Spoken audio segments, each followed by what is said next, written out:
12:48 at night. Oh, mama! Ooh, dirt. Construction Stories Part 38, Hot Water. You know, I really don't know if I've made a video about this before, because I feel like I have, but I don't remember. I suck. But I'm gonna do it anyways. I'm sorry if this is repeating what you've already heard.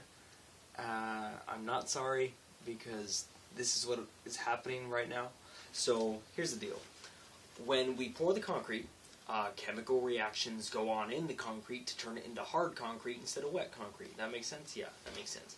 So, the thing that happens is these chemical reactions need to be tempered by water so that the concrete reaches its hardest form, so it cures correctly.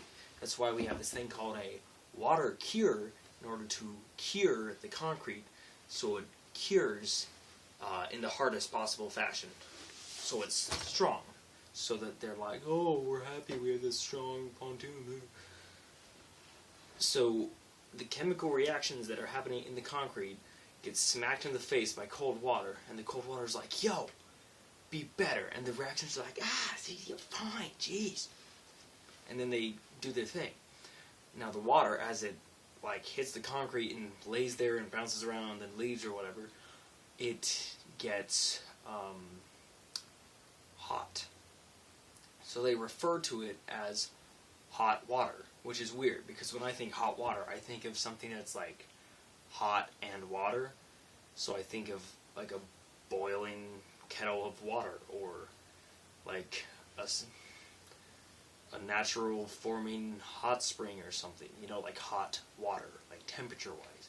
But this refers to the pH level of the water, the acidity, which means that, like, it's acidic, so it can eat through things.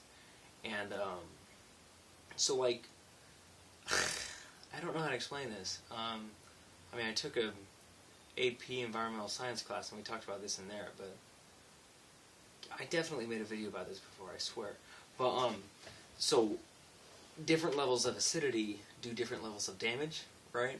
So if you have, like, something with really low acidity, like it's not that big of a deal, it will, like, pitter-patter on stuff, and it might eat away a thing or two, but it's not going to do a lot of damage. So, like, if it hit this chair, after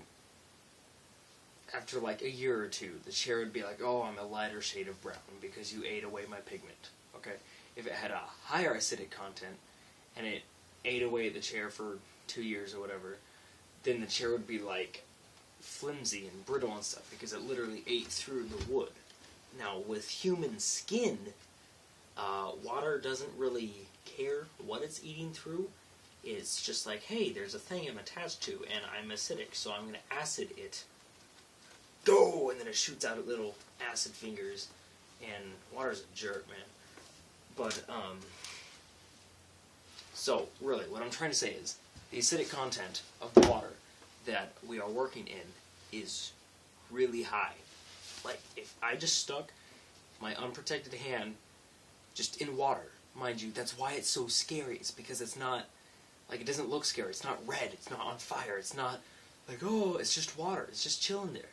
If I stuck my hand in that for 5 minutes and took it out and didn't, like, wash it or spray it with something, after a couple hours, my skin would physically burn and be burned, and I'd have to go to the hospital for like a 3rd-degree burn, and it's just bad news.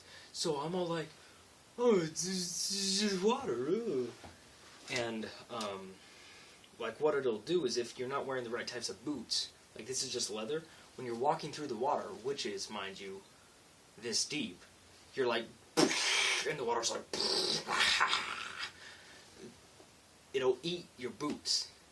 Like, seriously, it'll eat your boots. So now I have to wear these really stupid and really big boots that are, I don't like. They're big rubber boots, but anyways, I talk too much. Yeah, acidic water, hot water, it's crazy stuff. That's my construction story. I'm going to go take a shower, and I'm going to go to sleep. I hope you have a wonderful night. I'm glad you learned something about acidic content in water today. Thank you, and have a great night.